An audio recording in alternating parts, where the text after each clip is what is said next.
Go ahead. It's all yours. Okay. Well, for my breakthrough, I mean, I was literally listening to you, Vilas, talking to Ravindra about his experience of the observer and the experiencer.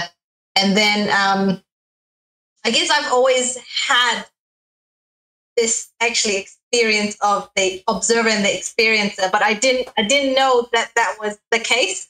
I just knew, I mean, in terms of the observer, when I listened to your explanation about how it's always telling you, you know, if you did something wrong, you shouldn't have done this, or should you have done this? And it was almost like this, I don't know, intuition, or it's not an actual voice, but it does tell you what to do and how to fix things. I've always had that, but I just thought that was just in my head, how to fix things. But I think when you described it, I realized, well, that's exactly what I was experiencing. And now I realize that that was the observer. And because I always felt like this little child, and then this voice was telling me, no, you shouldn't have done this, or this is how you should have probably said it next time. Okay, I won't do that again. And I thought it was almost like a teacher in my head, always training me. But only when I listened to you explaining it, Vilas, I thought, oh, that is that teacher I had in my mind. That is the observer. And then finally I thought, okay, then I'm the child and that is the teacher. And I thought, wait a minute, if I'm the child, then I'm the experiencer. And then I realized, wait a minute, the experiencer is only 6 senses. And I thought, oh, right. So the experiencer don't really exist because it's just made out of 6 senses. And then it was almost like this flash of everything. My whole life was, you know, it was all, how did I experience my whole life? It was all through the 6 senses. It was almost like if you visualize your whole life and how you saw things, how you describe your life through your experiences, your smell, your taste, what you've seen. And I thought, oh, those are just clips that you've put together from the senses, and then you put it as a picture and described it as yourself. And then it was almost like this other flash of images of yourself as a child. And then you think, and then growing up, you think, oh, those are just, again, individual, you know, rupas and nama and rupa, nama rupa. And they were just all different mentality and forms. And then you realize, okay, well, so that's not you. So then you think, all right, so that's, as soon as you realize you're the experiencer, you realize that that's not real. Oh, this is what I've created as me. That's me. But I thought, okay, so that don't exist. And then I thought, oh, shucks. That's me. And then that was it. That was when I said, oh, I felt a little bit sad. Oh, that don't exist. But then at the same time, I was like, oh, that's a bit of a relief as well. Right. Well, that's good. That's good. Yeah. What you had learned is correct. Even whether you were learning through Ajahn Chah or whatever tradition you were following, that is how it is. If you see the observer, that you just observe, you would sometimes know what you're doing is wrong and right. Okay. And there is something which overrules that. If you were not to get overruled, meaning not allow the overruling to happen, the 6th sense consciousness will drop. And that's all what it is. It's not the conscience I'm talking about. It means you feel you have a conscience that will say, do this, do that, or whatever it is. That's not what we are talking about. You would know that there is an observation happening. Everything is getting recorded, observed like that. Okay. In anything we do. Now, if for a second you get into that observer, that observe everything in anything that is happening, irrespective of the senses are watching it or not watching it. And that's it. That's the reason in the Satipatthana Sutta, he makes sure that people understand through the breath, the observer. What we are doing in breath meditation is to put an effort to find it. It means through the mind, which is conditioned, you add further more conditions to it. So there's an exhaustion, meaning you feel tired of watching the breath, and then in a sense the mind goes away because I didn't find anything interesting. It's effortless observation. It is tireless observation. It is, I shouldn't be looking at, oh, I need to watch the breath. There's nothing called I need to watch the breath. Even though we are saying that in English, it's about knowing the breath rather than doing anything about it. That's the reason the Buddha uses the word pajanati. It's the knower, not breathing as an activity.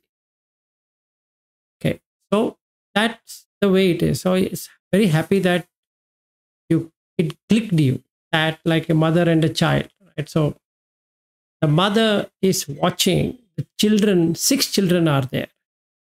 Each child would like to do what it wants to do, and taking mother as its center.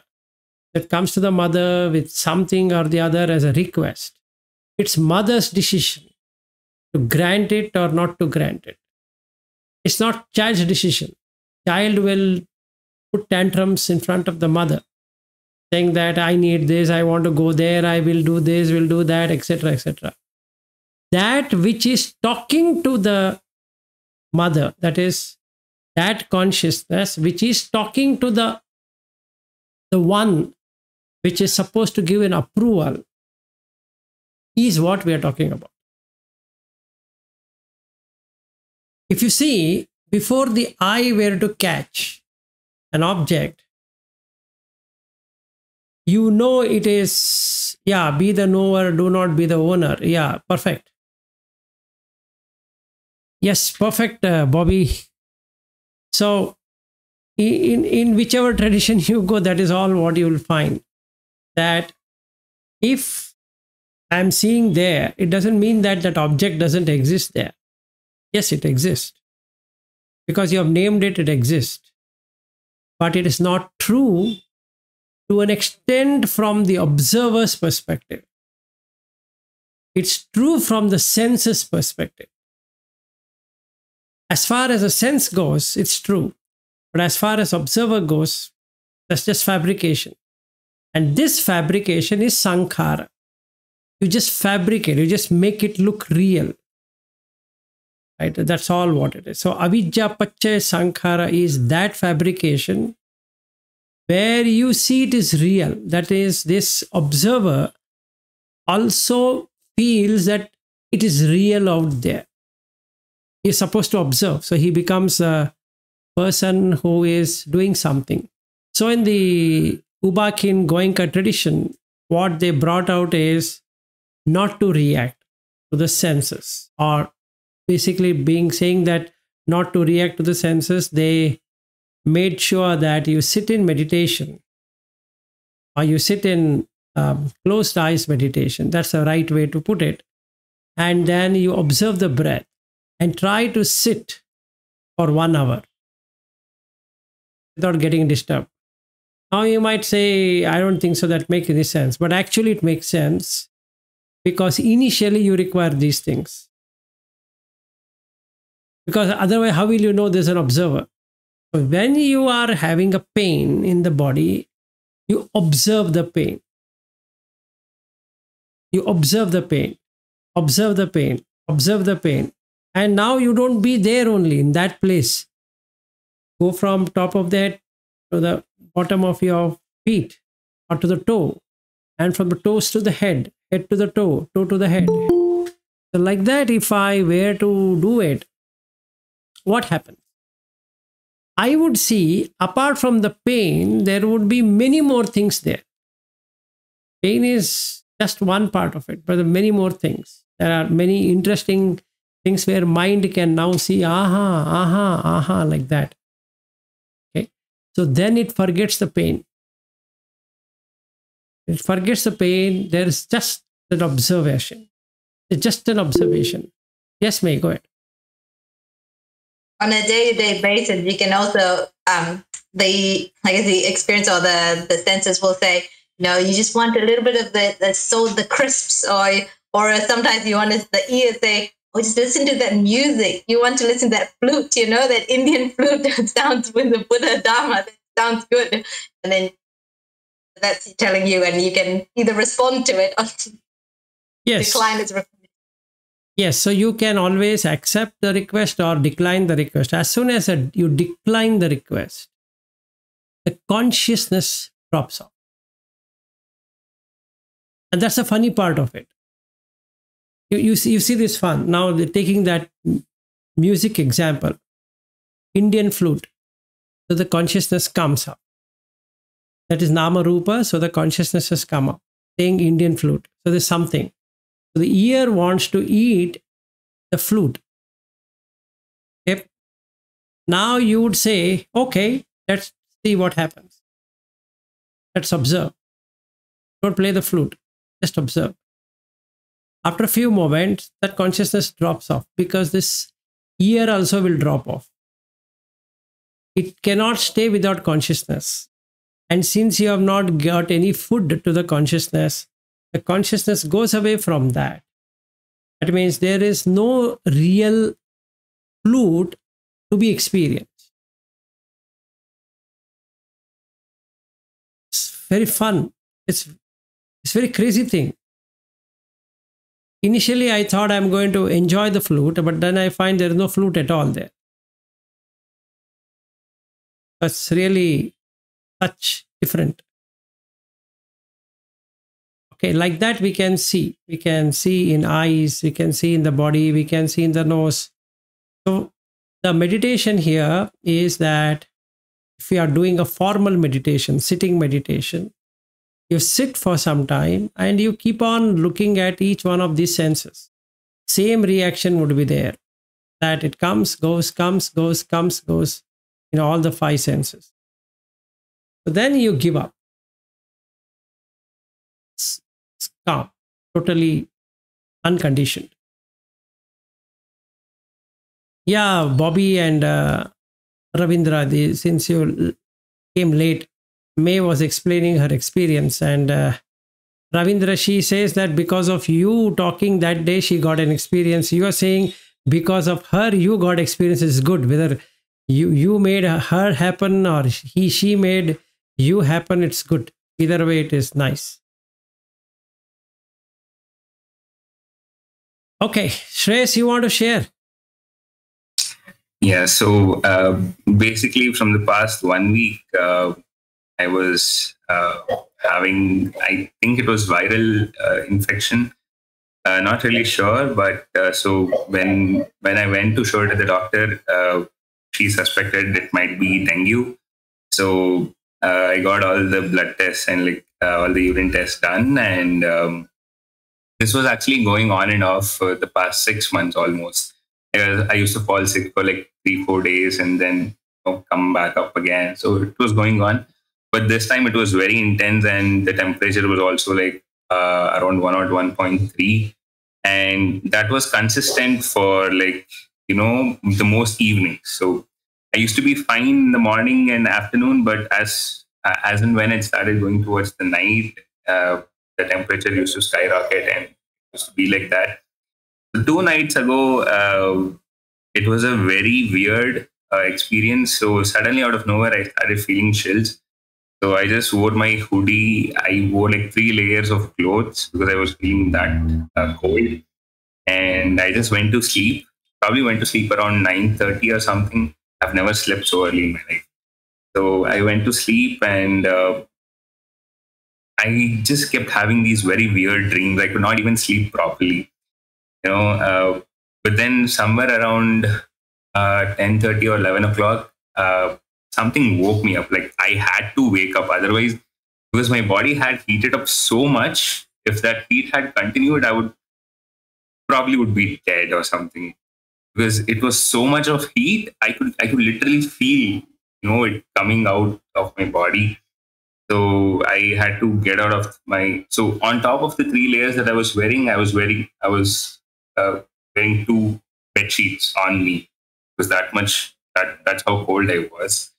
So that was happening, and I was continuously reading May's messages, Ravindra's messages in the group, about how they were, getting these experiences.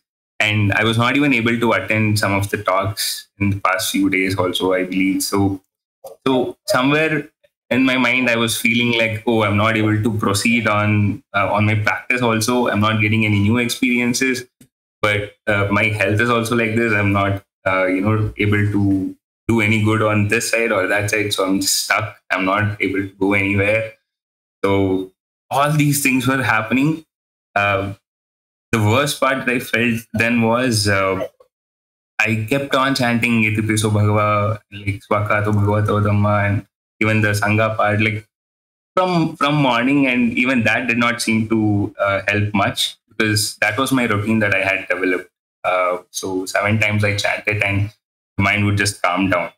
But at this point, even that was not helping. So I was like, "What is going on?" And then I don't know what happened. Everything just dropped. So at that point, when like nothing was working, I guess that was when the mind gave up and I saw the fear of death for the first time in the comfort of my home. So I was like, oh, so this is it. I'm going to die because of this fever. Like to die by a fever, like I was like very horrified of that. So I was like, okay, fine. At that point, uh, it just switched. Something switched off and something switched on. And it said like, come this side, it'll all be fine now. And automatically, Namo Tassa Bhagavato Arahato Samma Sambuddha, that started off. It just started off calmly, without any fear of anything.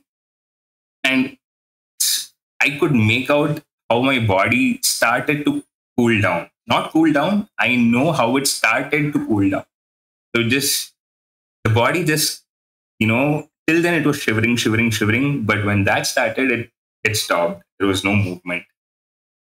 So it started, that routine started, and then it went to the the Panchasila that we do. That happened, and it slowly switched to Jina Panjara Sutta because that is again the routine that was set up. But then I could not remember the lines of that, so I have it on my phone. So I started it on my phone. By the time those 7 to 8 minutes were complete, there was an immense, cooling effect on the body. I mean, comparable to what heat was there, it was so much better. And after that 7 minutes, I was just basking in that for a while, and it slowly started sweating. So I had to remove all of the layers one by one, one by one, one by one. And I just lied back. I did not sleep because I could not sleep. And I was just lying back and I was just seeing there. And like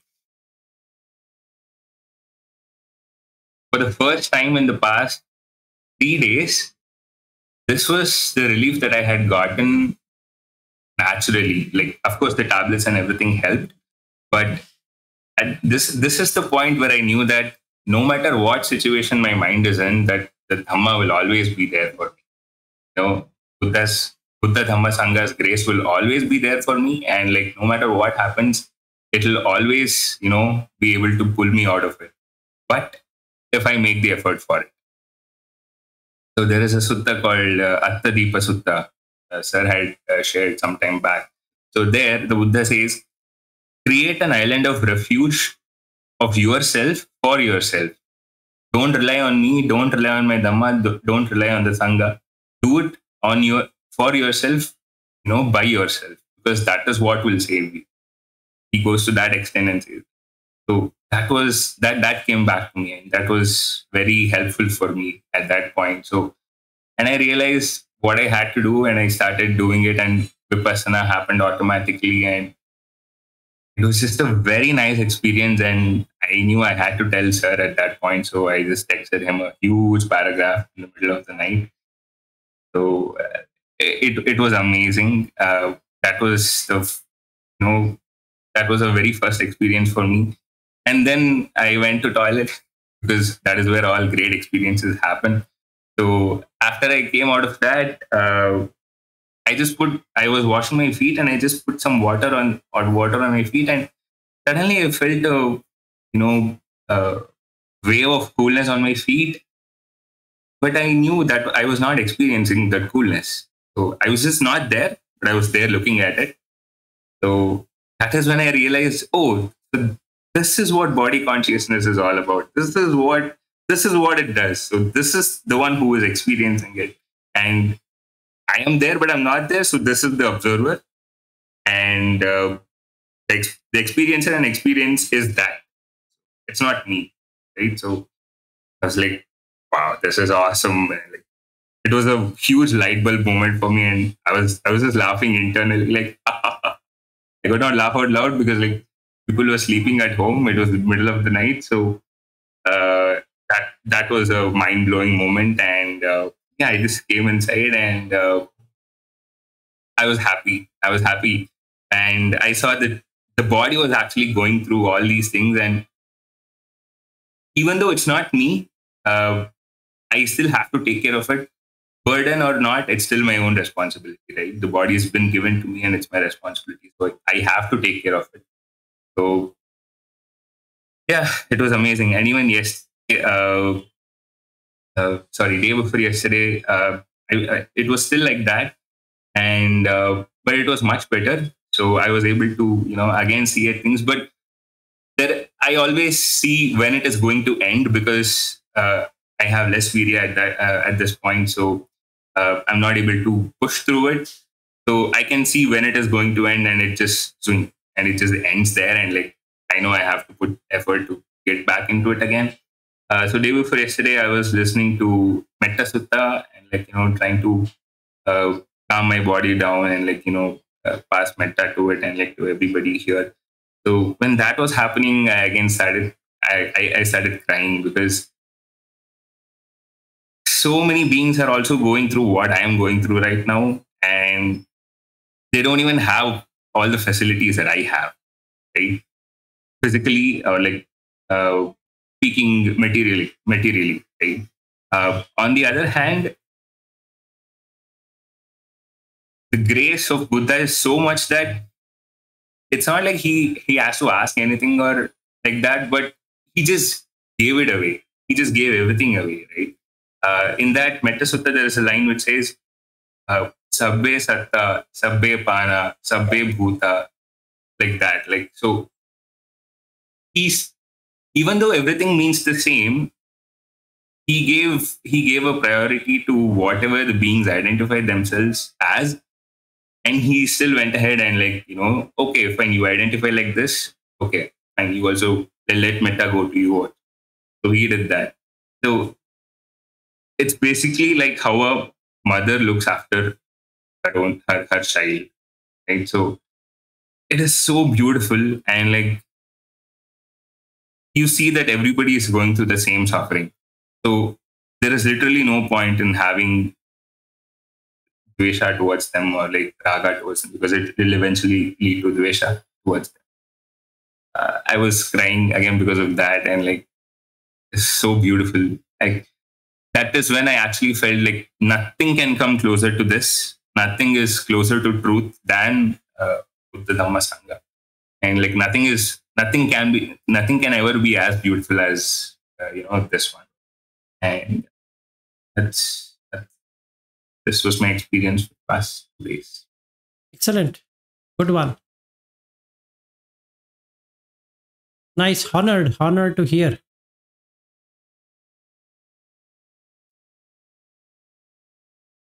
Good. Yeah, Asad, you wanted to do something? Well, I guess if I ask that question, it's gonna be by the way we are going, it's gonna be a couple of hours by itself. But that was about the experience itself, that the way we see stuff, and you are seeing in most of the moment while you're dealing with the stuff, you are seeing the separation, that you are not that person, or the things or the events is happening by itself on its own. But then at the same time, you're identifying and you're saying, well, okay, perhaps I am the center, and the stuff is happening by itself, no matter what. I mean, that awareness is not all the time. It goes and comes back. Or sometimes, like when I'm dealing with wife and just like forget all about the separation, and just you're as if you're observing and you're not doing the things. And it's so weird. Like even if you're putting food in your mouth, sometimes I was thinking, oh, who's eating? It's just we think that we are eating. It's just, there is no eating. It's just something is going there, and just some process, some feeling is happening. As there is, well, I or Assad doesn't have any hand in, so to speak, in terms of the spirituality. But yeah, anyhow, that was the things are the most of the question was around that one. And how's your experience and how that can relate, or yeah. How I can relate? I mean, you want me to answer? You want them to answer? How is that?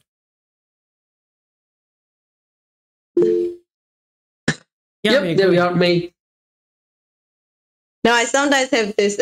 It's not all the time because it's a little bit scary. Because sometimes when I'm driving, it's almost like you pull back out of the body, and you can see like the hands on the wheels, and you feel like it's almost like in a video game. You know that that's not you, and you know what? Watching those games where you just have these arms, and you go, "Whoa!" You can see these arms on the wheels, and you're like, "Oh, look at those arms on the wheels!" You can see that. And then suddenly I pull back because I think that's dangerous.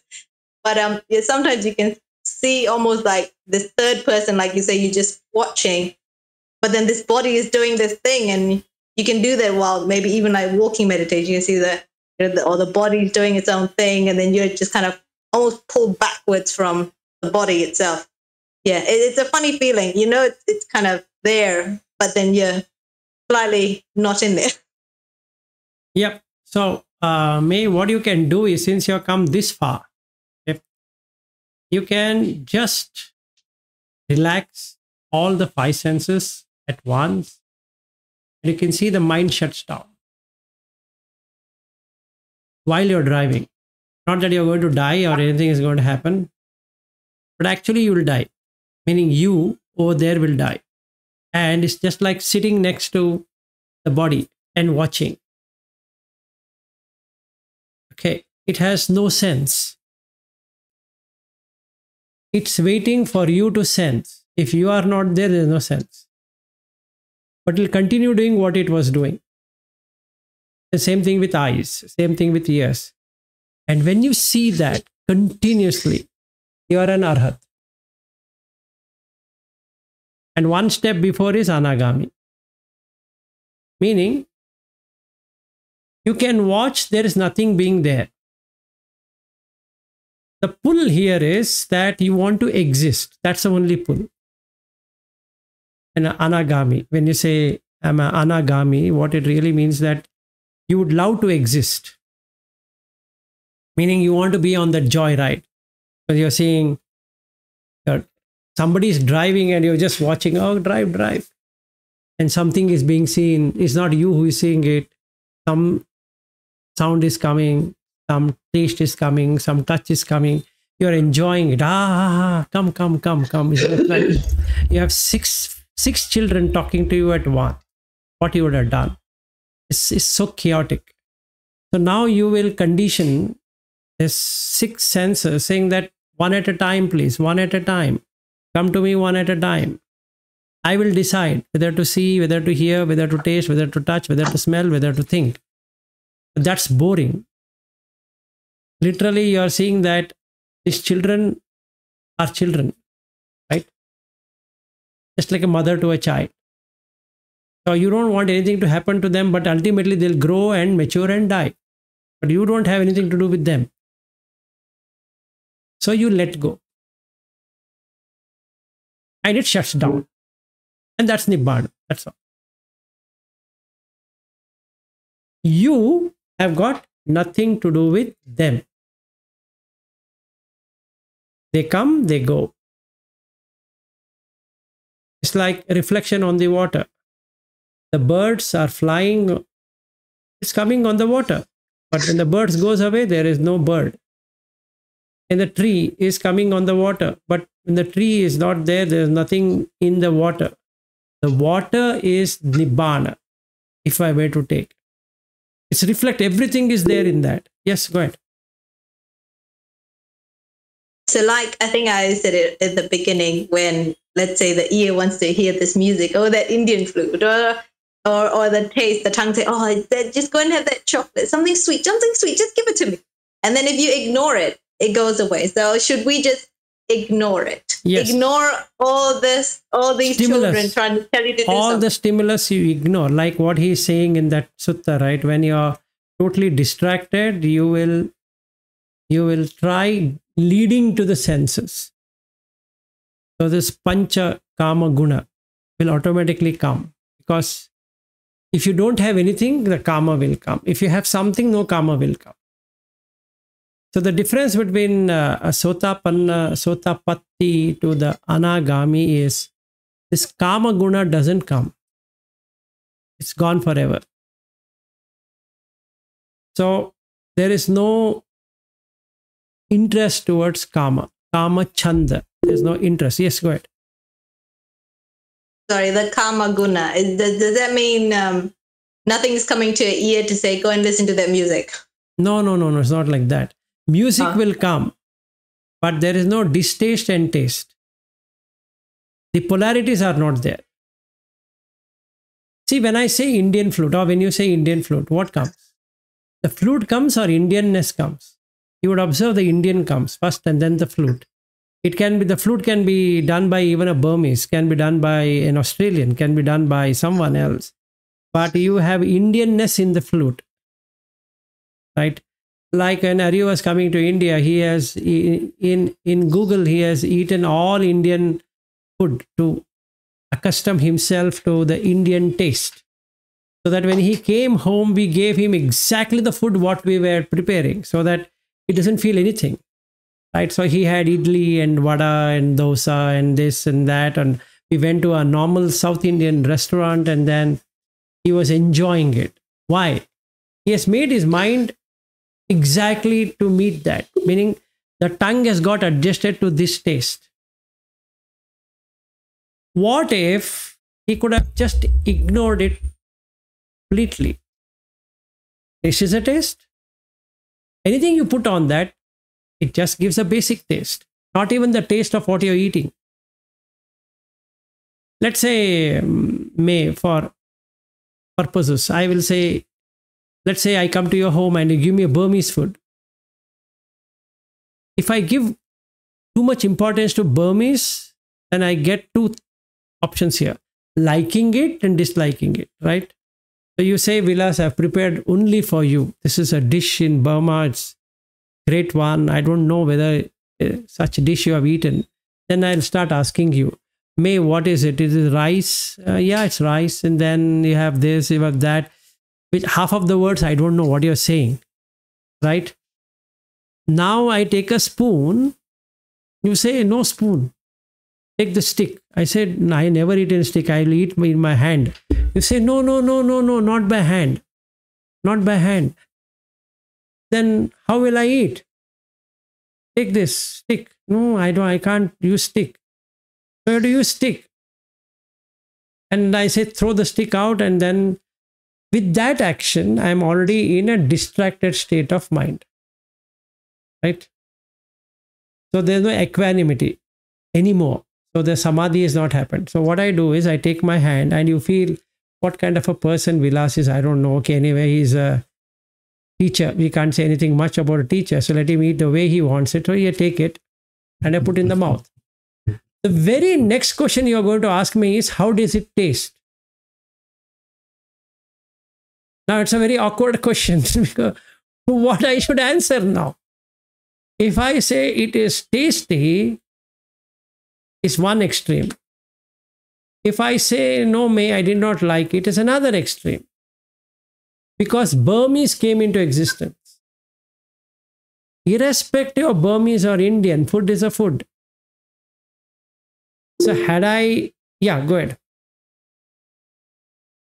I find that if I'm mindfully eating, there is no taste to anything. Like it's either salty or... That's all you get. More salty. It's just either salty, sweet, salty, or sour or bitter.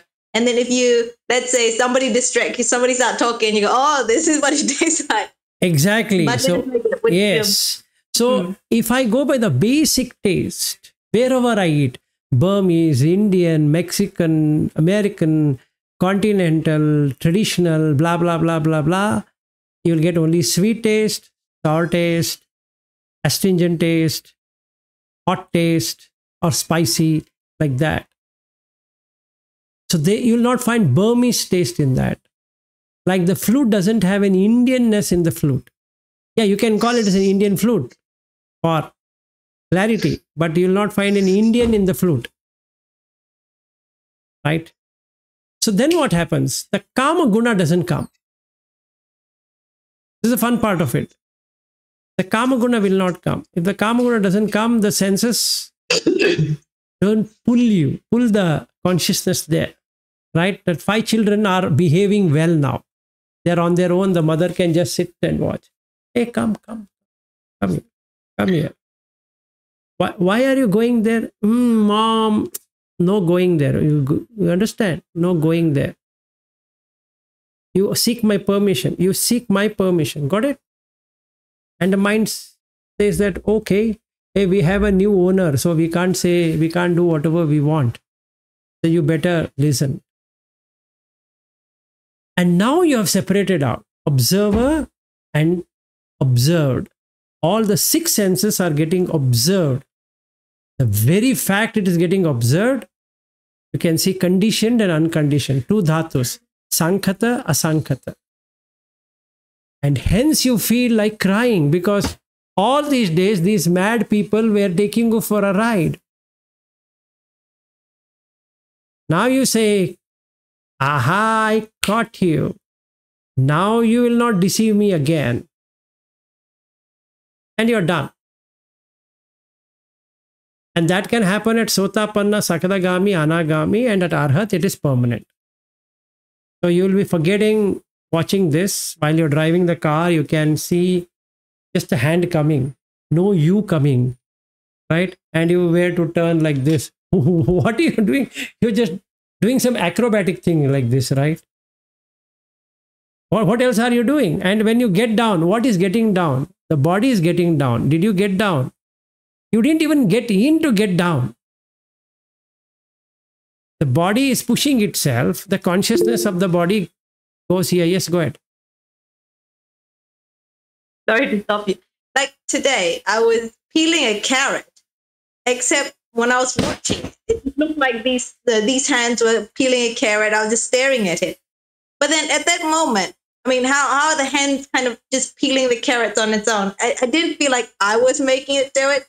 But I could see, obviously I had the intention already put there initially to peel the carrots. I was just peeling this. I was watching. I wasn't making it peel. It was just peeling the carrot and I was just staring at it. You know? What's making it keep going?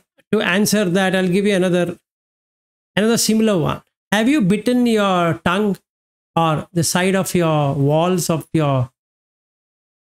Does it feel remorse? It hurts. It hurts, but does the tongue feel remorse of it? It doesn't care.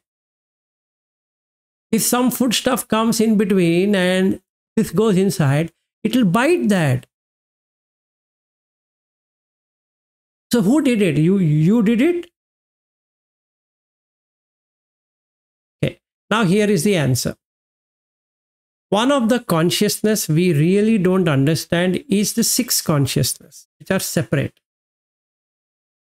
We might just understand, like Asad was talking to me before we met about consciousness. Right? So one thing we forget, that there are 6 consciousness and there's no you in that consciousness. Okay? That's the reason Buddha never talks about the other consciousness, because then it becomes very confusing. Now, these 6 consciousness knows what to do. So when you're peeling the carrot, let's say you have taken the carrot and peeling, carrot is appearing in the mind, sense door. But this thing is appearing in the body sense door. It's a reflection at both sides, like what you sent about Ajan or whatever you had sent that, right? It's exactly the same example. On the tree is this bird. The reflection of the bird is also there. Which is the true bird now? The bird sitting on the tree is the true one, or the reflection is the true one? Both are true, unfortunately. Because the mind knows it is bird. And the bird doesn't know it is the bird. That means the bird sitting on that branch doesn't know that it is a bird. But the reflection knows this is a bird, which is mind knows this object. But the object doesn't know there is a mind watching there. You got the point? And that is how we are getting an experiencer and an experienced. This is the magical illusion of consciousness. The reflection is also happening simultaneously. So, if while you're peeling the carrot appears in the mind because it's been indicated this is carrot. So, there's a conscious experience of carrot. At the same time, this peeling is happening. So the body consciousness is peeling. The body consciousness, not the mind consciousness. But in the mind consciousness, the carrot is being peeled. You got the point? So who is who now? When you're peeling here, eye consciousness has no role to play. It just watches. It's least bothered whether that scraping thing cuts your finger also. Oh man, oh shit. Oh, I'm telling you, next time you distract me when I'm cooking, I will not be happy. If let's say your children came and they were doing something and you cut it. Because this is body consciousness. The pain is coming in the body consciousness. It's not coming in the eye. Did I got irritated by that? No. Did the ear get irritated by that? No. Did the tongue get irritated by this cutting here? No. If it is hungry, it will become angry. That's all it knows. It cares a damn whether you cut a carrot or you cut a pig or you cut a lamb or you cut whatever you cut. It's least bothered. It wants to be filled up. That's all. And if you put it, it will burn it. That's all it knows. Right? Now, mind consciousness knows that this is my child who came, that bloody fellow. Next time you come, I'm telling you, when I'm cutting, how many times I've told you, don't come and disturb mama. Okay, now the blood is coming and going, and then your husband will come and say, don't put this blood in the food also. And you get even more wild, saying that, aha, I don't know what kind of stupid people stay in this home. Will I ever do that? Have you seen it? All these things are happening. Now, you forget this pain while you're talking, because now it is replaced by the mind sense door. It blocks all the other senses, all the other consciousness. Then after some time, it is really bleeding, and then your husband says, hey, it's bleeding a lot. Then you again come back. Oh, eye sense door came. Then the body sense door, like that. It all happens so fast that if you just relax and see, none of them is true. They're all reflections only. There is no person there. Okay, and that's when you attain Nibbana. That's Nibbana. Because nothing is really happening. You're just seeing a condition coming, going, condition coming, going, condition coming, going. You've got nothing to do with what is happening there. That doesn't mean that you will cut your finger and say, okay, this is not mine any longer. No, you will do whatever has to be done. So you'll apply whatever is required, but you will not get upset because there's nothing to get upset there.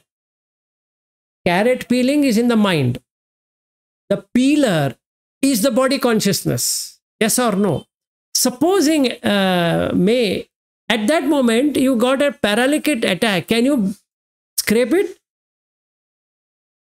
Your hand will be holding like this forever. So now what should be done? Somebody will come and pull this carrot out of this hand, but your fingers are like this only. And then, hey, come on, leave it. No. You say, I am not able to do. So it is temporary paralysis, meaning numbness, and that creates a paralytic feeling. So you go to a doctor, then they'll do something, shaking it up and doing something like this. And then suddenly the blood starts flowing and the energy, the consciousness starts to come. Like when you're sitting in the Vipassana class, you'll have numbness to an extent that you don't even recognize your feet. And when you want to extend your leg, no leg is felt for some time.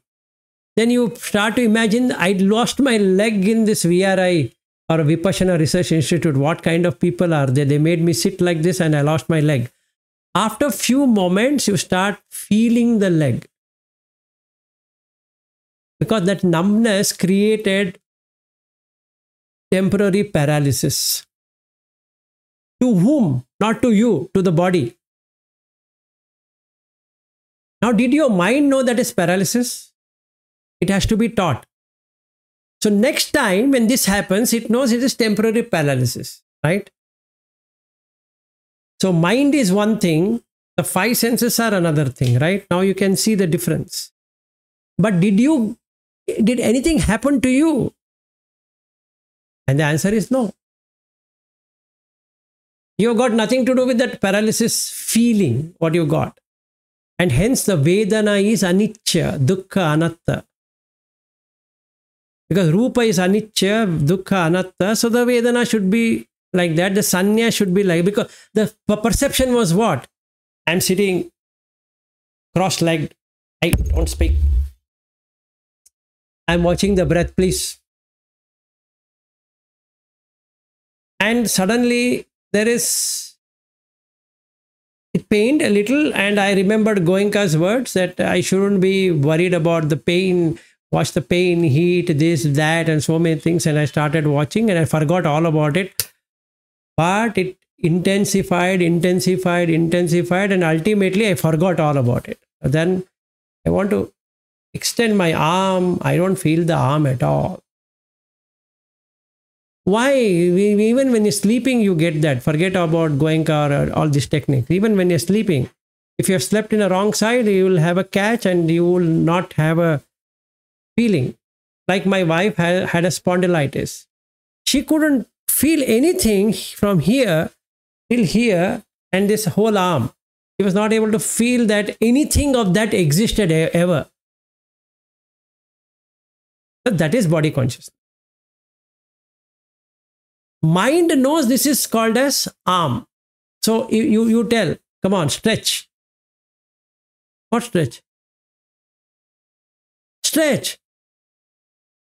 Stretch. I'm telling you, stretch. What stretch? There's nothing to stretch. I can understand you're asking me to stretch. But there is no body consciousness there. The mind is saying go, but there's no thing happening. So the peeler is the body consciousness. The feeler is the mind consciousness. Got the point? The peeling is the body consciousness. The feeling that you are peeling is in mind consciousness. Got it? You can't have Nibbana because there is a feeler and a peeler. Because this is an experiencer, this is an experience. Yes, go ahead. I guess when I was peeling, I only saw, it was almost again that kind of pulled back sensation where you weren't peeling because all you could see was the hands doing the peeling, and you don't feel you're peeling, but you're just looking like, it's almost like it's a TV screen and you're just seeing these two hands peeling the carrot. Yeah. So I was thinking, like, again, looking at a TV, I was thinking, well, if I'm watching this, but I'm not making it peel, why is it, how does it know how it's peeling? No. Why is it peeling without hurting itself? It's not like that. See, again, you have not understood the meaning of conditioned. The consciousness knows, right? The body consciousness has been used to knowing, like driving, right? Autopilot. Autopilot mode. So even if you don't tell it, don't peel it, it'll still peel it. Okay. And after that, you have to see. Crazy guy, I told you to stop, but you didn't tell me to stop. I went on peeling it. Okay, I get it now. Right? See, it's a illusion. That's the reason Buddha used the word Maya. And unfortunately, in English, you don't have a word for Maya. So you have to say magician. Actually, it is not magician. Maya is something that makes A look like B. And hence it is called magic. But actually, it is beyond magic. It's A. Okay, one thing. All of a sudden, I look it in B. Now, what is this A and B? I see him as Bobby. That's B. Instantaneously, there is a change. Like jumping over. See, this body sitting here is Asad. How do I know? You just ask this question, how do you know? Answer comes, I've been told. Okay, that's fair. But Asad is a good person. Who told you that? And then he's a bad person. No, who told you that? You keep on asking this. Who told you that? It's just a feeling which is telling you that. There's no person out there. Just a feeling what you're getting. And because of the feeling, there is a perception. Yes, banana trunk. Yeah, that's sankhara. So we are coming to sankhara now. So the feeling brings in perception, and the perception will bring in the sankhara. So you prepare to welcome Asad or throw Asad out. Now, this is the activity of the mind, sense door. It takes the input from the eye sense door and plays around with that. So who is doing it? The Vijnana. So Buddha never talks about Mano and he doesn't talk about Dhamma. He talks about Vijnana. Okay. Now you have to know this consciousness, what it can do and what it can't do. Consciousness has nothing called that it cannot do. So there's nothing called as it can't do. That means it can only do, right? It can do. If there were something cannot be done, then it was easy. But what if it can do? Now, let's take some examples. I'm a doctor. It did or not? You feel the doctor. You feel the doctorness in you. Just check me. Because people are calling you doctor, you feel I'm a doctor. Then you perceive you're a doctor. Then you prepare yourself to be a doctor. And then what? You will experience being a doctor while the doctor is just a title. No doctor existed. Ever. First, somebody has to tell you, May you look good. Then you start feeling good. But if somebody says, May you look bad. It knows the feeling, the feeler. When it knows the feeler, it becomes aware of that feeling. This is a bad feeling, right? When you say you're bad, it's a bad feeling. The bad feeling, there's a bad perception. When there's a bad perception, then there is preparation to make it good. Then you justify. Vilas, tell me in what term I am bad. In what term means you are bad? Tell me what mistake I did to become bad. Now, did you ask me when I said you are very good? No. You can just smile. I am good. By nature, I am good. But if I am not good, then what happens? Then I'll ask you, tell me in which point I am not good. Right? Like I and Eru can debate on it. That girl next door, I was just holding her like this. Vilas, you're very bad. As a teacher, you shouldn't be doing it. Now, it's a good thing or bad thing?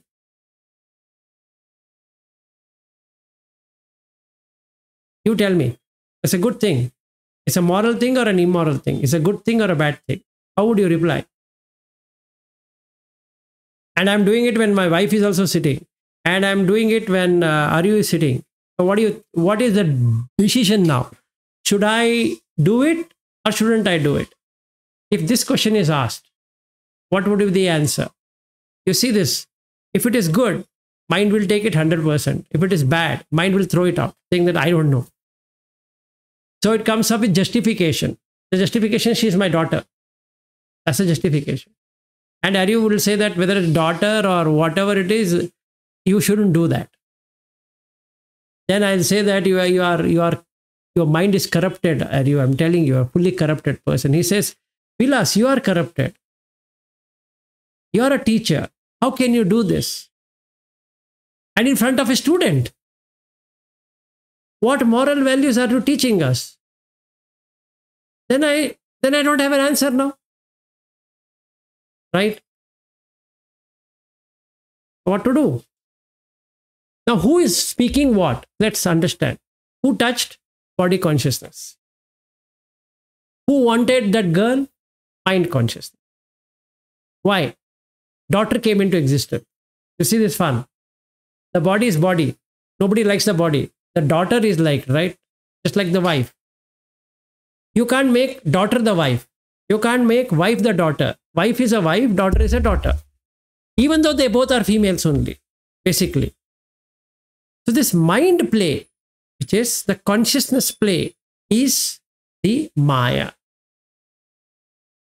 So Maya upamancha vinyanam. Just like a magician or this A to B. A is just a body. It will go to the symmetry, if not today, some other day. That girl who came to my home when Aryu was there. That body will go into symmetry, whether they will burn it, they will dig it, or they do whatever they do with it, they'll do with that. But as far as Aryu went, he saw my teacher is doing something hanky-panky. As far as I am concerned, I am touching my daughter. Why the hell he should feel irritated? Did I ask him to touch her? No. Did that girl ask that, why don't you touch me? No.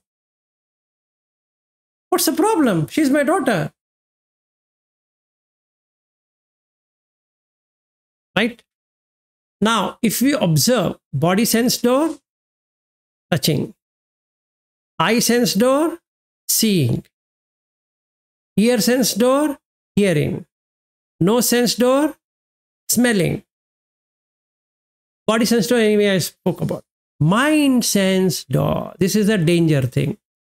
It touched the daughter.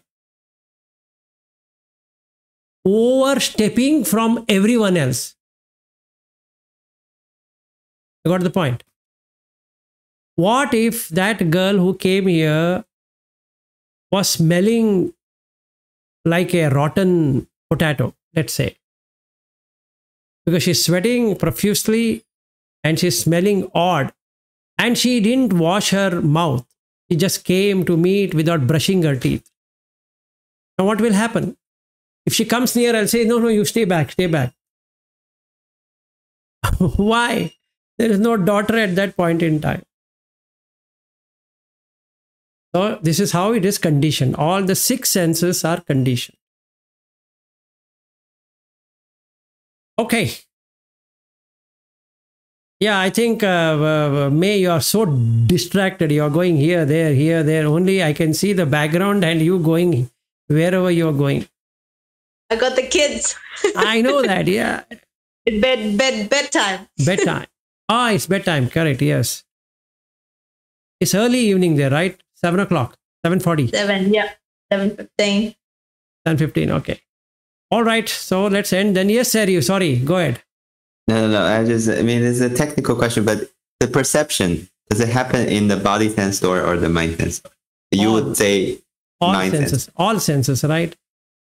See, if you remember You look at the Sanya, he says Chetana, Sanchetana. So Chakku Sanchetana, Ghana Sanchetana, Kaya Sanchetana, like that. All the 5 sense door have perception. The mind perception is to collect everything. It just collects it, patches it out, and then produces it. Give an example. Body sense door and the perception is only touching feeling. Something has touched. That's all what you're going to get. But mind sense door makes it a friend or an enemy. You got the point? What you touch is just a body. Like, I'll give you a beautiful example. Let's take 4 kind of people. Okay? By some religious traditions. One has worn a cross and he is wearing a white kind of robe and he's standing. He's not in any church or anything. What do you call him? Your immediate answer is father or a priest. Who says so? And that's what you perceived by the eye. And eye sense door transferred it to the mind sense door. I don't know who this is. So the mind sense door came back saying that this is called as a priest. Got the point? Then there's a half clothed Indian with some different kind of things, and then you've been told he is a priest. So what's the difference between this priest here and priest there? But they are different, right?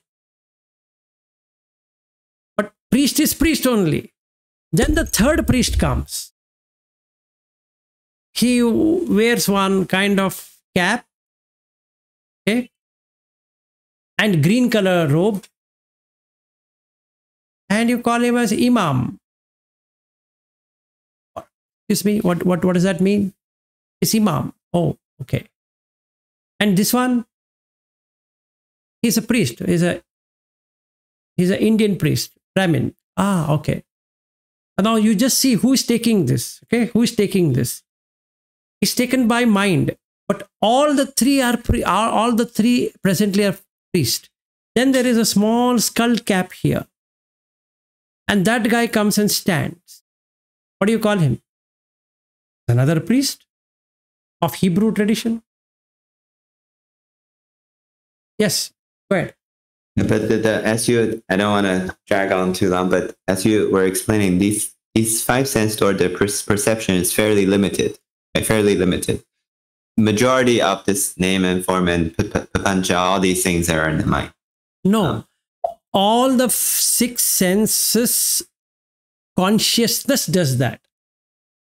You read Maha Tanha Sankhya Sutta. There's no difference. But mind is the forerunner. That's all. Mano Pubbangama Dhamma. Because it adds up everything together. Even, yes, Asad, go ahead.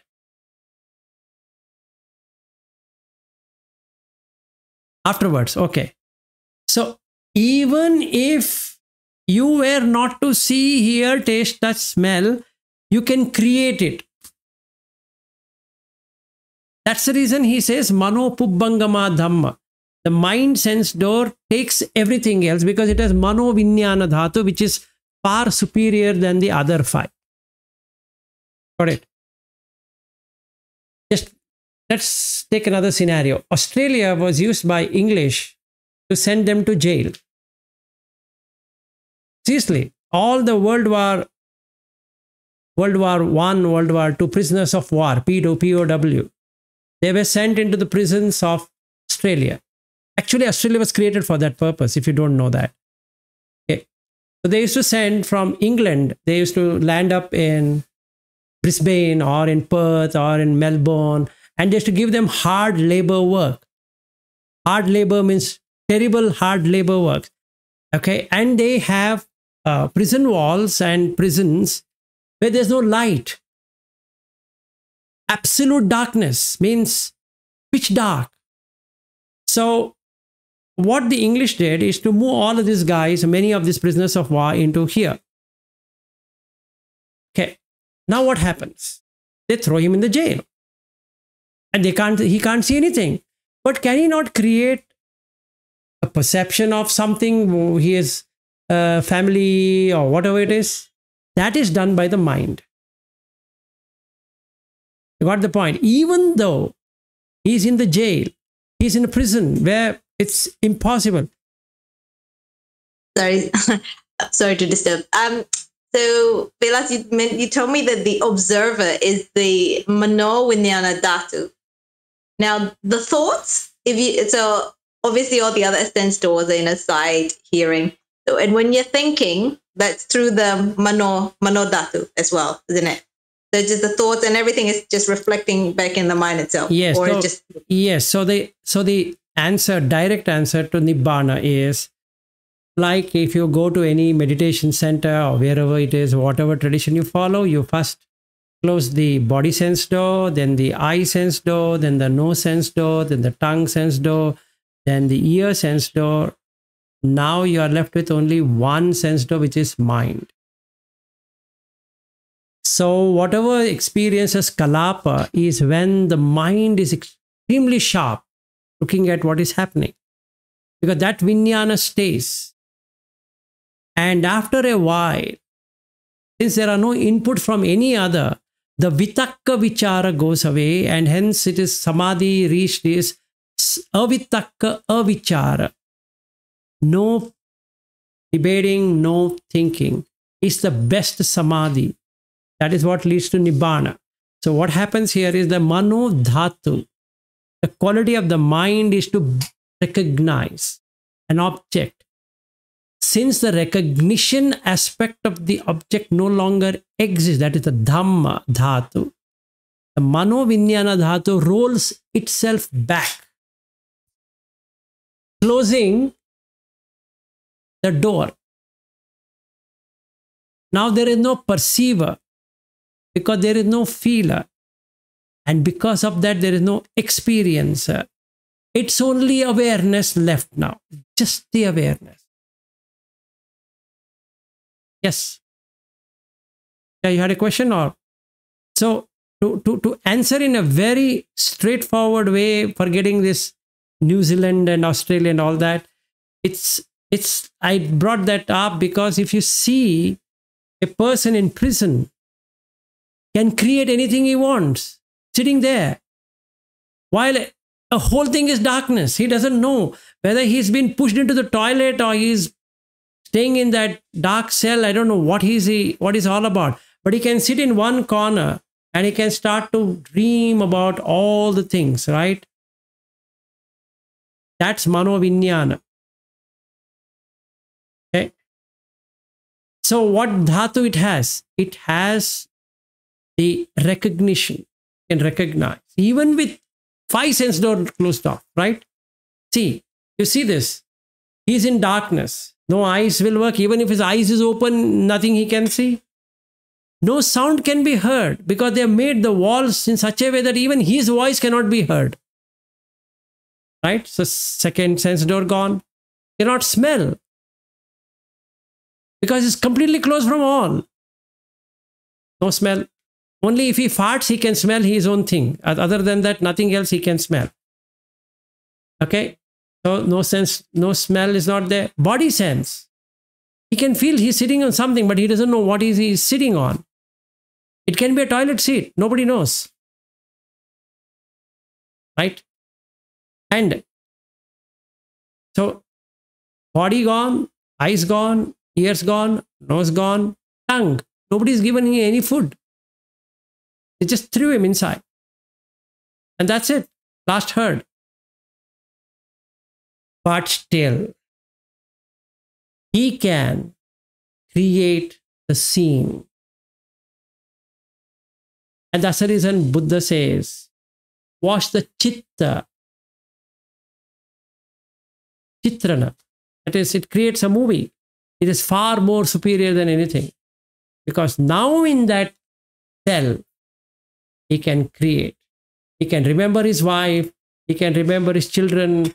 He can remember going to the war. He can remember whatever. Now, if he is a Vipassana person, what he would do? He'll close the mind sense door. He's in Nibbana. Who cares? There's no prison any longer at all. Right? Just think. So, if you are able to close the mind sense door completely here and now, you're done. Because the magician is caught. That's what he says. When you see the magician, will you get enamored by that? No longer get enamored by it. That's Nibbana. Yes, Asad. Now it's all yours. There we are. That's right, Harold. So how to close it? Like, so what, I mean, you're suggesting if we close it, that's over. I'm just following the instruction. How to close it? Yes, I've given it, right? So it's like this. Whichever tradition you follow. 1. Close all the 5 doors. The 6th door will close by itself. Because there's no input there. You can't work out for the mano vinyana dhatu to close it. That's never going to happen. Because it can create, it can recreate. So you have to watch the chitta. So that's the reason in the chittanupassana you have those 12. So you can see, the raga is coming, dosa is coming, moha is coming. Then vita raga, no raga is there. Vita dosa, no moha. It's not yours. Just coming and going, coming and going. Sankhita is there, Vikitta is there. And then you have Mahagata, you have Amahagata, like that. There are so many. And Vimukta, the last one is a Vimukta Chitta. The mind is Vimukta, liberated. Now, when does it get liberated? When there are no stimulus. Right? As long as there are stimulus, you can't. Yes, May, go ahead. So when Asad said, how do you close it? When you're in a dark room and you're meditating, it's easy. But how do you close all the other, like, if you said you close the 5 sense doors, that'll take care of the mind. If you're out and about, how do you close all the other sense doors? Yes, so I and Janak and Bobby are practicing the Vipassana with open eyes meditation for a change, not the closed eyes thing. I was telling him that why don't you do the same in the ear sense door? While you are open with your eyes, don't react to the sound. The sound comes, sound goes, sound comes, sound goes. Eye comes, eye goes. You have understood the concept, right? That is Bobby. I'm still in KG. We are all in KG only, so don't worry. KG means kindergarten. We are all in the kindergarten. Unless Arhat, proved Arhat, we are in kindergarten. No worries. Maybe I'm a senior kindergarten person. Okay. So, basically, can you do this? I'm asking you, all of you, can you do this? Try out with another sense door. You have learned the art of watching the sensation on the body. Perfect. Can you try the same thing with ears? Not reacting to the sound. Not doing anything with the sound. Just the sound coming and going. Don't identify with the sound, just like you identify with the body pain. Oh, I'm pain getting in my back. Oh shit, I don't know when this 1 hour is going to get over, man. Like that, right? That's reaction. Yep, yeah, I don't know whom should I give now. Okay. So we'll have a toss. Australia wins or New Zealand wins, right? So Kiwis versus... Okay, go ahead. We're both Kiwis. Both are Kiwis only, sorry. Both are Kiwis, yes. Yeah, okay. Whoever. Okay, sorry. I'll pump it. So when you said, some background noises, it's easy not to react to it. Do you mean when you close it, you're supposed to literally not hear it, or you're just hearing but not reacting? What is closing? Closing. See, he says, sute mattan, right? Take that. Okay. Now, just take that. It means you're hearing. You have to do whatever has to be done for that, right? Now you're sitting in the Vipassana kind of thing. Your body's aching. Just stretch the body without reacting to the pain. You do two things at once. You react to the pain, why this pain is. And you start thinking on the pain. Instead of that, just relax the body and the pain is gone. And you come back to whatever you, that means there's no coming back. The mind is not shaken. Okay. In the same way, the sound comes. Don't identify with the sound. This is that sound. This is a good sound. This is a horrible sound. This is a weird sound, etc., etc. You don't name it. Okay. Just the sound comes. It enters into the Hadayavattu, which is the seat of the mind. It shakes and it goes away. Then another sound comes, shakes, goes away. Another comes, shakes, goes away. But you have got nothing to do with that sound. Can you be like that? Okay. Apart from watching the breath, you have learned the art of watching the breath. So now, can you, just like not reacting to the body sensation, can you do it with this sound? For 1 hour. Open your eyes, sit, feel the sound coming into the ear. Don't go behind the sound. Just the sound coming. Like I'm talking, just the sound is coming. The sound coming goes. See, you see there. There's a pause. There's a starting. There's a pause. And it drops. Again, it's like, again like this. Again like this. It's a vibration. So you can see it's vibrating like this. Like that. The body sensation is also same thing. It's vibrating. It goes up and comes down and goes up and comes down and goes up and comes down. Eye sense is the same thing. It goes up, comes down, goes up, comes down, goes up, comes down. Sinusoidal wave in all the 5 senses is what you can see. It's just wave. Nothing else. And so there is no you and I there. It's just that. Yes, May.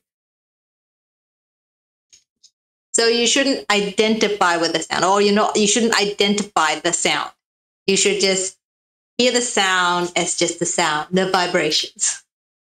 I will tell you a good analogy. I and Aryu and Shreyas, and there's Ashutosh. So we met in Bodh Gaya. So Aryu loves Carpentiers. And yesterday once more. When I was young, I listened to the radio. Okay, that song. Hearing to my favorite song and blah, blah, blah. Now, if I recognize that is Carpentiers, instantaneously you become that song.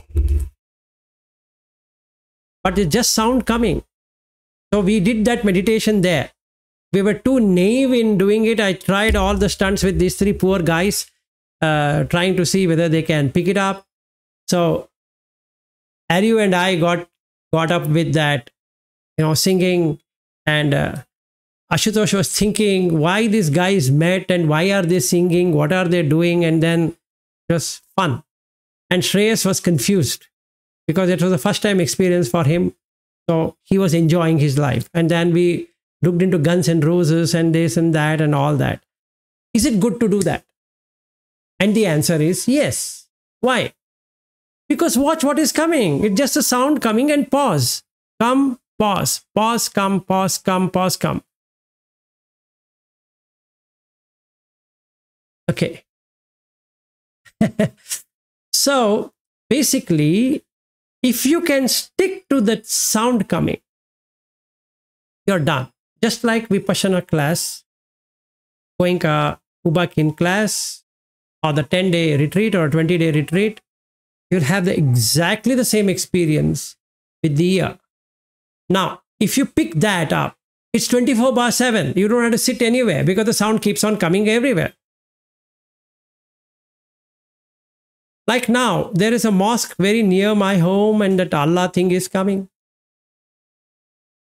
right? And my wife is put a grinder, that is also coming. Now, what's the difference between the Allah sound and the grinder sound?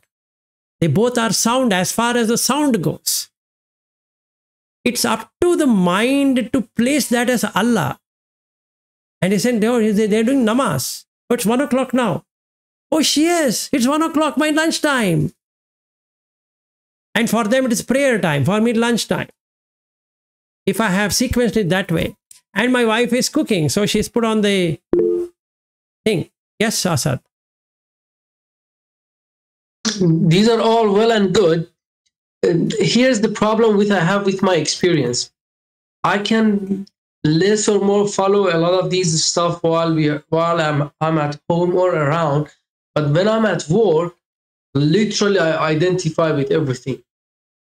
Okay. And I see all people are like enemy kind of thing. It's just like just like very defensive move. Got it.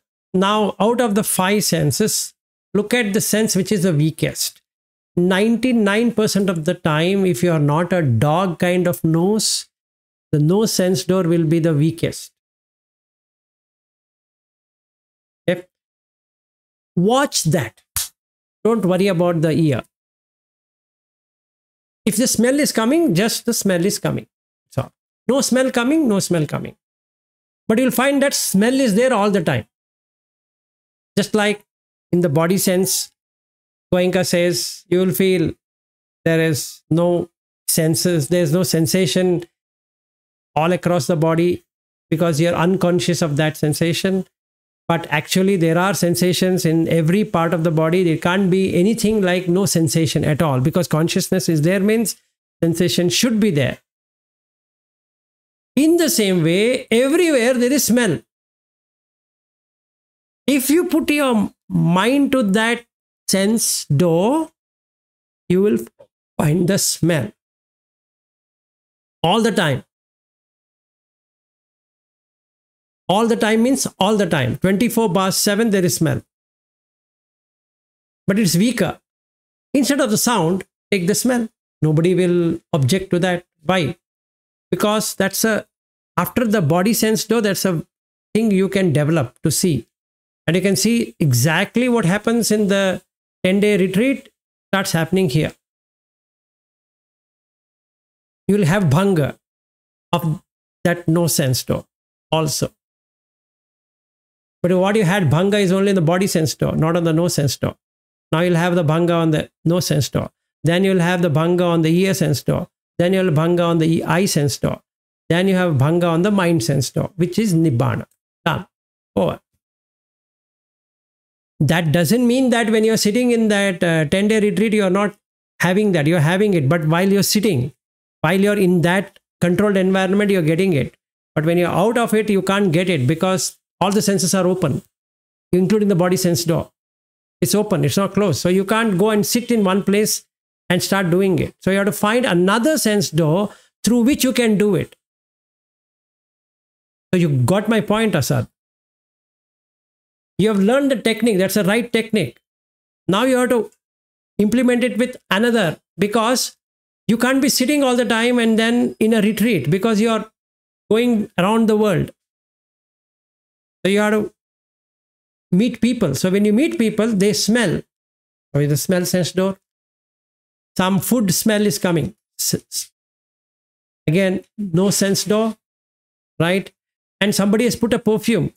Again, no sense door. There's flowers, which is bringing in perfume. The air is bringing in perfume, or the smell. So again, smell. Everywhere smell. You get bored with smell. There's every kind of smell.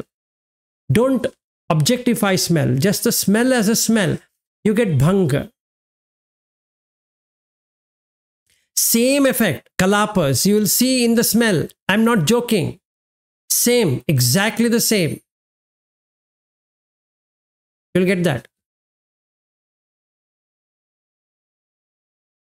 Because it's with all 6 senses. You look at the video of Ubakin. He says, very clearly he says, all the 6 senses are there, but we have taken body sense. Because it's more practical to do than all the other 5. So you can do with the other 5. Nobody stops. He does say so. And obviously, with my experience during the course, you get to the point that you start with the body sensation and you're feeling everything in the body, but you're seeing, well, not the eyes, less more of the eyes because the eyes is closed, but the hearing, smelling, even the thought.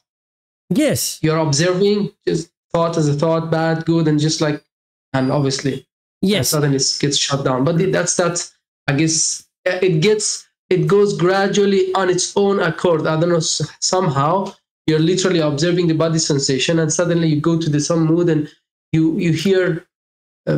That's it naturally.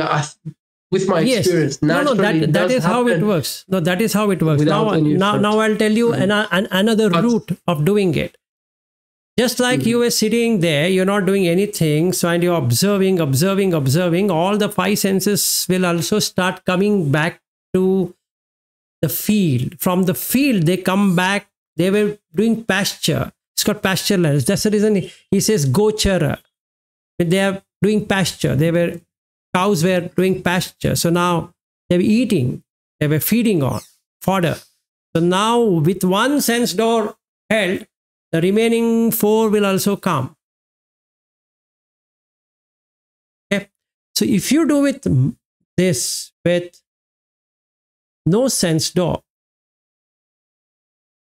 okay, you will be bringing back the body sense door. You will bring back the eye sense door. You'll bring back the ear sense door.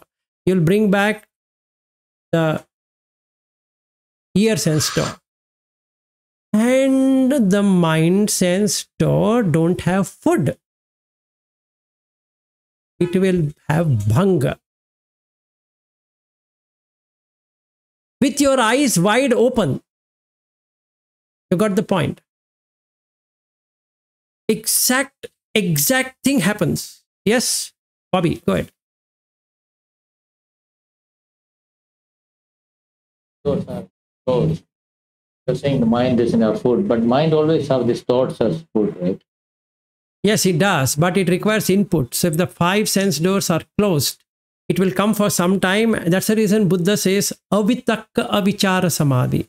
That means the vitakka vichara will go away. There's no thinking and pondering, or that's what is written in English. So there's nothing to debate and nothing to think over. So it all goes away because you require 5 sense stimulus to think. If the 5 sense stimulus are not there, what will you think? There's nothing to think. But most of the time when in a serious, serious meditation, you are closing your eyes. And especially when you are sitting in a cell or those conditions, other sense doors are at least inactive in that time. Like eyes, ear, correct, nose, and tongue. But then these thoughts, keeps coming. Like it is, I don't know how long it will take to completely go. No. If you are strongly watching the sensation arising in the body, ignoring the thoughts, it will stop. If you give energy to the thoughts, then sensation will not be felt in the body. Oh. If you observe, watch only the sensation. Only the sensation on the body. That's the reason Goenka technique is good for those who are very gross. That's not good. Yeah. For people who are subtle, they don't require this. Or if I'm very gross, I don't think so any other technique is going to work for me except for Goenka technique. It is perfect. Yes. Yes, Asad. Go ahead. Well, I think otherwise, but however, that's all good. Many people I've spoken, many people, even they, especially with Anapana, that they're going to suggest to stay at the end, stay over here. Many people, they can't grasp that one, and they start from the body, from the stomach or whatnot, because it's super subtle, and you end up like, anyhow. But yeah, I agree. Anyhow, I mean, it's working. Yep, very well. See, there are, in Thai tradition, they ask you to observe in 3 places. One is in the nose, one is in the chest, one is in the abdomen. So they call it a starting, middle, and the end. Okay. The Burmese tradition believes in the starting. They don't look at the middle and the end.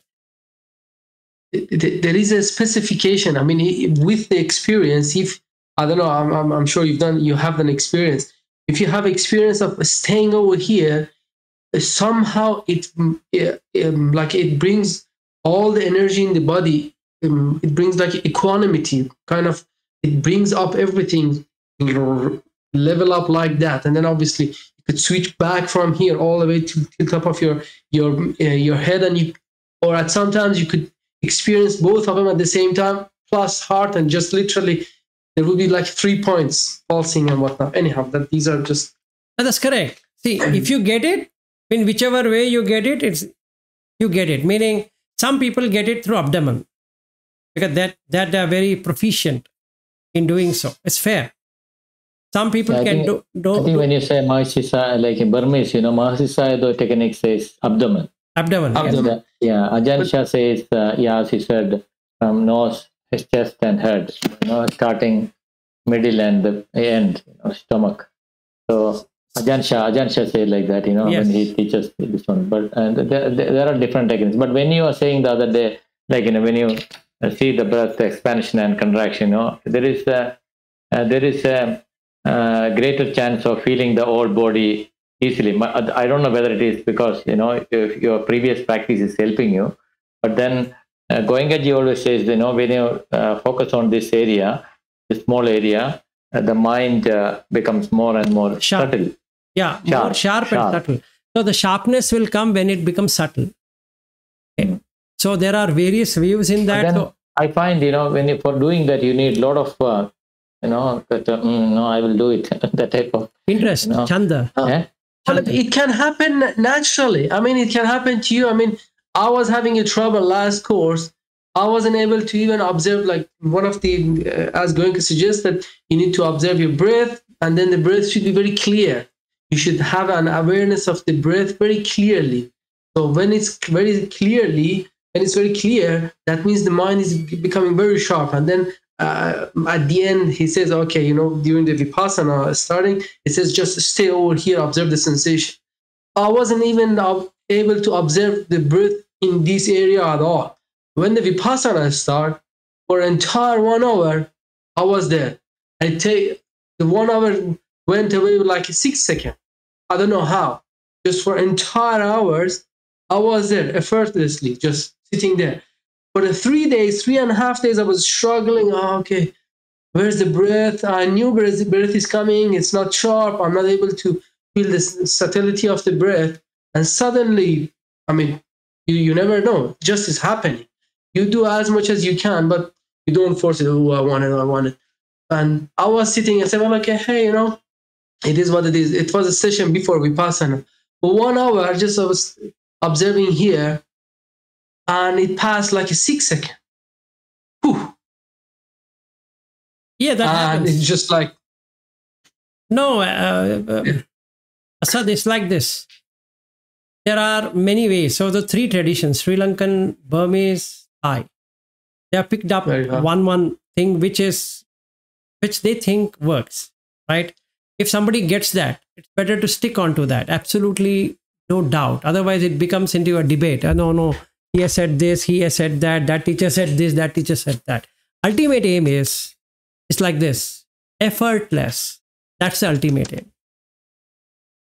Okay. And to wrap up today's discussion, I would say having all this discussion with, especially under the Vilas supervision and guidance, it's bringing a lot of clarity, so to speak. I mean, previously I might have a lot of these experiences people are sharing. I would have get freaked out. Oh, what's happening? And now I say, oh, this is something common which does happen. And usually these type of experience doesn't get shared around, or I didn't have the knowledge of reading about these things. And while I'm just listening to some of these Dhamma discussion, like the one that the observer and that kind of stuff, I didn't know what they call, but whenever that would have happened, I would have get freaked out. Whoa, what's happening? Something is just like, but then now, that's something, Yep. Very well. Okay. Thank you. That's been 2 hours, 48 minutes. Yeah, we will make it 3 and close it. Anyway, Thank you. yeah, coming back to this, Asad and for all, there are three prominent techniques: Sri Lankan, Burmese, and Thai. If you were to touch on Theravada, three. Now, if you take Burmese tradition, the Burmese tradition is either in the nose, front of the nose, or in the abdomen. There's no middle. Clear, done, over. You observe. If you take Thai tradition, it's nose beginning, chest middle, abdomen end. You have to see the entire breath moving from here to there and there back to out, how it is going. You watch it. You don't go along with it, but you watch it. And that's the difference between a Burmese tradition and a Thai tradition. So if I'm following Ajahn, I might get confused with, oh, I have never done like this before. It doesn't matter whether you did it before or not did it before. It's all about observation. So whether you follow Burmese tradition, it's about observing. With Thai tradition, it's observing. Now come to Sri Lankan tradition. Sri Lankan tradition doesn't have this thing at all. No sitting and observing breath. They go by the desana. That's the most easiest. Desana means discourses. So every day there are discourses and you observe, you meditate in the discourse itself. You don't have to sit somewhere and do something. You be with that monk and you get aha moments and hence you become sotapanna. Now who is right? Thai is right. Sri Lankans are right. Burmese is right. God only knows. I think everybody is right. Everybody is right. So in their own way, they are right. So in their own way. So whichever way it is, my way or the highway. So we have to take either the highway or the my way, whichever works. So if you see, is there a good practice, single practice? And the answer is no.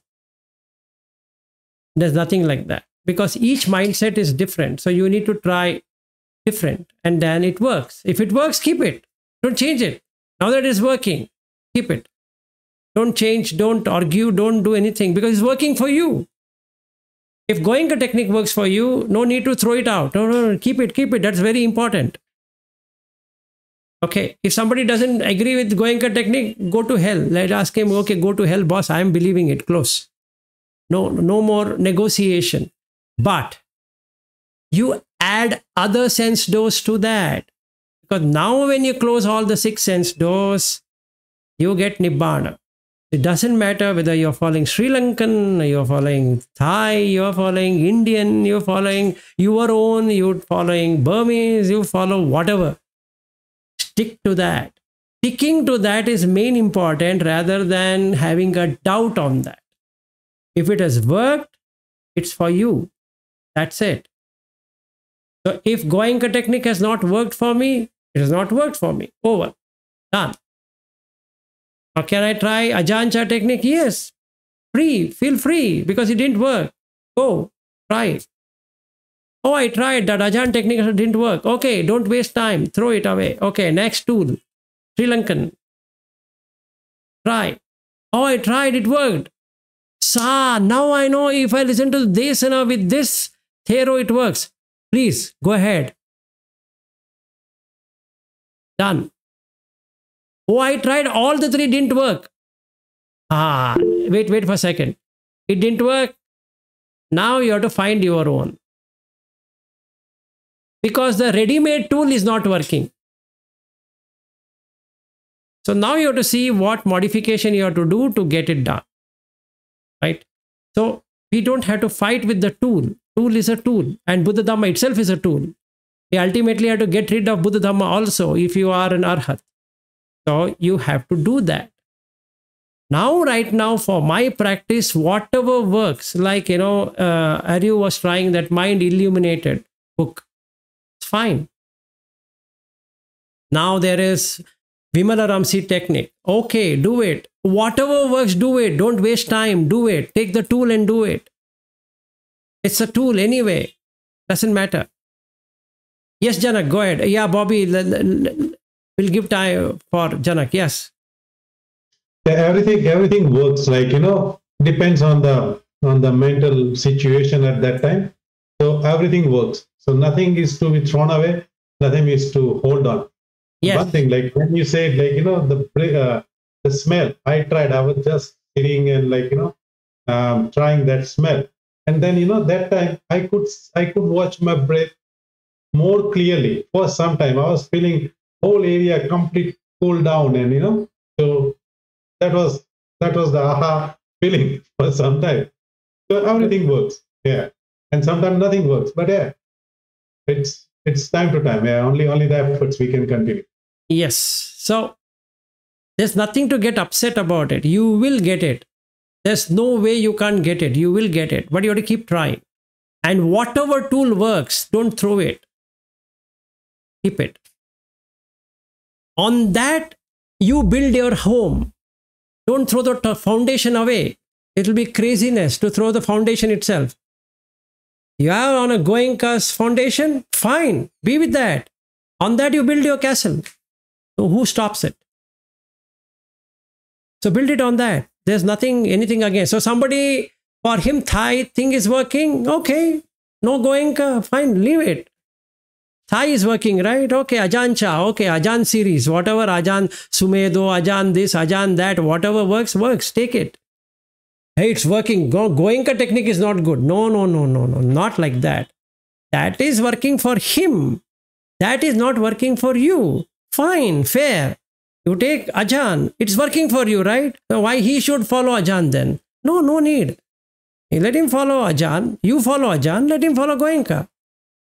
No, nothing like you should try this. No, why try what? It is working, right? That's it. Over. No confusion. No chaos. Now, whether I follow Ajahn, whether I follow Sri Lankan, whether I follow Burmese, sixth sense door has to be closed, irrespective of whom I follow. And that work I have to do. I can't be sticking with that technique and saying that, you know what, I'm holding on to that. No upadana. You have to close all the six sense doors. And that's the practice. You learned 1 or 2 sense doors in these teachers. Excellent. That's what is required to begin with. How you learn? You just implement that for the other sense doors. And you close it. You're in Nibbana. That's it. Yes, Bobby, you wanted to say something.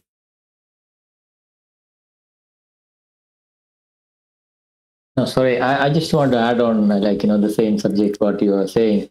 At some stage, I was very particular about, one particular technique. I'm not just saying that, Then what happened was, in my own experience, I had a very good friend, whom I think he's a very highly developed meditator. And he was recommending me, you should practice like this. But I was very adamant on, just stick with one thing, which is also good that time. But then later on, when I start, for example, when you are getting angry, something, see, Goenka himself says, you send some metta. But if in one meditation itself, you get some stages that, you might have to use different methods in some 1 hour sitting itself. Sometimes if your mind is, there is no harm in sending some metta, or, when there is a distraction happens to the sound. So I find this openness is very useful, because from my experience, I was also very only one thing is, not more than anything. But when I was open, I feel more and more relaxed. Yes, absolutely. That is. I just want to share that. Absolutely. Thank you. Thanks for sharing. And another thing is that, 1 second, Asad. So another thing we need to notice is that we require all the 3. We require samatha, vipassana, anupassana. There's nothing like I only stick with samatha, no use. Can't do vipassana without samatha. That is for sure. You can't do it. And anupassana can never happen without vipassana. That is also true. Okay. Now, to begin with, my mind is agitated right now. I have to send metta. sending metta, I have to make samatha. So first I have to watch the breath and then send metta, then vipassana, then anupassana. That's how it would go. It doesn't matter whether I'm upset with myself, upset with somebody, whatever, doesn't matter. But that's the process. That's how I need to go. So first I need to observe, oh, I'm feeling restless today. What should I do? What should I do? My dear friend, you can't do anything now. Now you would go for a walk. That's the best thing you can do. So you do a walking meditation because you can't sit. It's restlessness. So if you sit, it looks terrible. So just go on a walk. No, what should I do in the walk? What to tell me, what should I do? What? Wait. No, he can't. Because his energy level is too high. Okay, when you're walking, just look at your knee bending and opening. Knee bending, opening. Knee bending, opening. That's all you need to do. And few times he does, few times he doesn't do. No problem. You do that. What happens? Mind get established. And he comes back and say, you know what? You have borrowed it from Zen. They exactly teach this. That Zen or pen, it doesn't matter. It works for you, right? Use it. Right? So we have to look at it from a very practical point of view.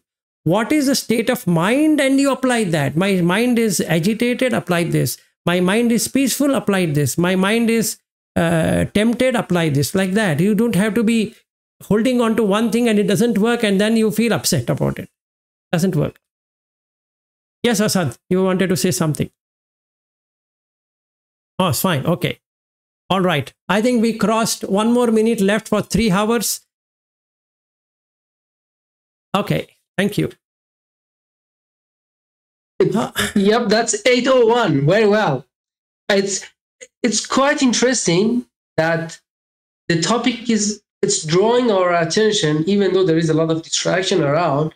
Still, we are just 3 hours straight. We are sitting over here, and yeah, I appreciate Vilasji for providing this environment and the company of others as well. Thank you. So we are done, I guess. So 3 hours of meditation, if we were to call. See, how do sharing you merits? And yeah, we are going to share merits. So yeah, that is a good thing of you. So how do we know?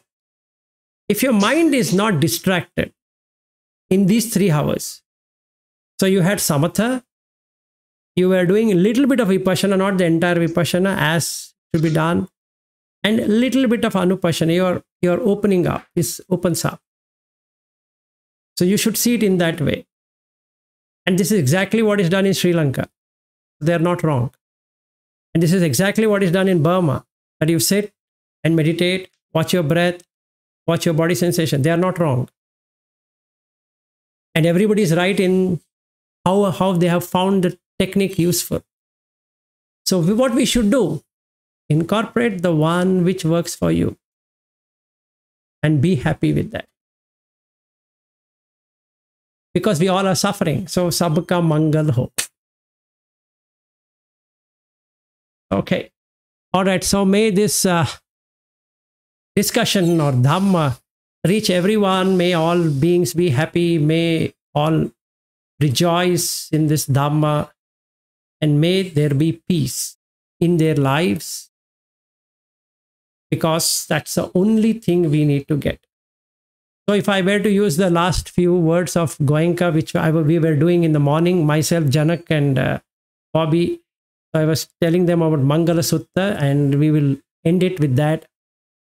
Jana Jana Mangal, Jana Jana Mangal, Jana Jana Mangal ho re, Tera Mangal, Tera Mangal, Tera Mangal ho re. So what it means is that let Jana Jana Mangal, let people be in a good state. Mangal means auspicious. So let there be auspiciousness in everybody's lives. Let you have auspicious wherein you penetrate into the Buddha Dhamma. So when you penetrate into Dhamma, you come out from death to deathless state. So the sixth sense closure is deathless, because that's the one which get established.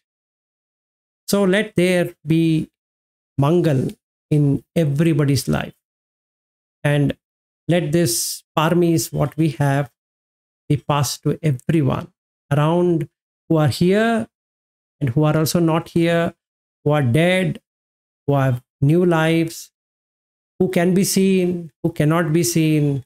May all beings be blessed with panya, wisdom, to see how they can get out of the samsara. Thank you. Sadhu, sadhu, sadhu. Thank you very much. Thank you. Okay. Bye-bye. Good night. Thank you. Bye. Thanks for spending time.